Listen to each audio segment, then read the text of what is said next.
નમસ્કાર દર્શક મિત્રો, જી ટીવી ગુજરાતી ન્યૂઝમાં આપનું હાર્દિક સ્વાગત છે। હવે જોઈશું સમાચાર વિગતવાર। સુરત મહાનગરપાલિકાના વહીવટી તંત્ર અને શાસકો માટે માથાનો દુખાવો બની ચૂકેલા કતારગામને શાળાના સ્થળ બદલના પ્રકરણમાં સ્થાયી સમિતિ દ્વારા તાત્કાલિક અસરથી બ્રેક મારવામાં આવી।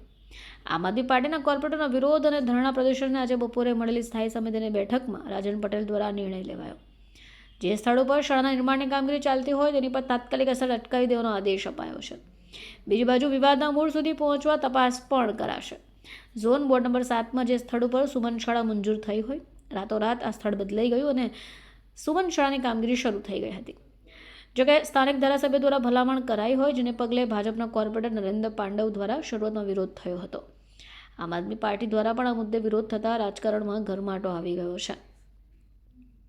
આમ આદમી પાર્ટીના ભારે વિરોધ પછી સૂત્રોચ્ચારોની સાથે સ્થાયી સમિતિના બેઠકમાં રાજન પટેલ દ્વારા આ વિવાદના તપાસનો અંત આવ્યો છે। જોકે હવે બેઠક પણ બેસાડવામાં આવશે અને તપાસ પણ શરૂ કરાશે। પાયલ સાકરિયા નેતા વિરોધ પક્ષ ગઈકાલથી અમારા કોર્પોરેટર એવા કિશોરભાઈ રૂપારેલિયા અને દીપ્તિબેન સાકરિયા સ્ટેન્ડિંગ કમિટીની ઓફિસની બહાર અહીંયા ધરણા પ્રદર્શન કરી રહ્યા છે, કારણ કે છેલ્લા 4.5 વર્ષથી જે સ્કૂલની માંગણી હતી કે એમના વિસ્તારની અંદર શાળા બનવી જોઈએ, એ શાળા મંજૂર થયા બાદ એમનો વર્ક ઓર્ડર અપાઈ ગયો અને રાજનીતિના કારણે રાજકારણીઓના દબાણથી એ શાળાને ત્યાંથી બંધ કરીને, એટલે કે તેનો વર્ક ઓર્ડર અપાઈ ગયો હોવા છતાં પણ ત્યાંથી ફેરવીને ઇલેક્શન વોર્ડ નંબર 8 માં લઈ ગયા।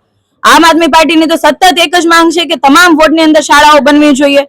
અમે એવું નથી કહેતા કે વોર્ડ નંબર 8 માં ના બનવી જોઈએ, પણ વોર્ડ નંબર 7 માંથી શાળા ચોરીને લઈ જવી અને 8 નંબરમાં લઈ જવી એ કેટલું યોગ્ય?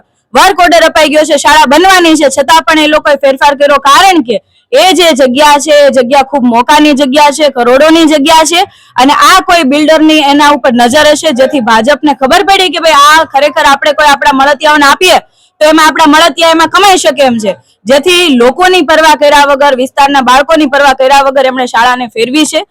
જેથી અમારા કોર્પોરેટર એવા કિશોરભાઈ રૂપારેલિયા અને દીપ્તિબેન સાકરિયા કાલ રાતથી અહીંયા ધરણા કરી રહ્યા છે અને અમારી સતત એક જ માંગ છે કે જે શાળા જ્યાં મંજૂર થઈ છે ત્યાં બનવી જોઈએ।